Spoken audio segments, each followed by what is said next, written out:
মাকে আমি বলে যাই আমি স্নান করতে যাচ্ছি। ঠিক আছে চামেলি, তাড়াতাড়ি চলে আসবি।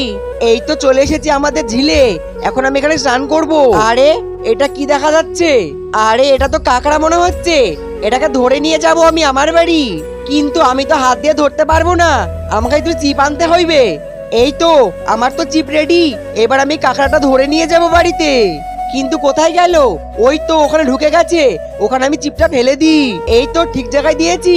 এই তো আমার কাঁকড়া ধরা হয়ে গেছে। ওরে বাপরে, কি বড় কাঁকড়া! এইবারে আমায় কাঁকড়াটা ছাড়াতে হবে, কিন্তু ছাড়তে পারছি না তো। এই পাথরটা দিয়ে ছাড়াবো, দেখি ছাড়াতে পারি কি না। ওই রিস্কেও, ওই রিস্কেও। না না, এইভাবে হবে না, আমাকে অন্যভাবে ছাড়াতে হবে। তার চাইতে বরং ওকে আমি জলেই ছেড়ে দিই, জলে ছাড়লে বরঞ্চ বড় হবে। চল কাকড়া ভাই, তোকে আমি জলে ছেড়ে দিই। বন্ধুরা, এই ফটোটাকে ভালোবাসলে অবশ্যই কিন্তু লাইক সাবস্ক্রাইব করে দিও।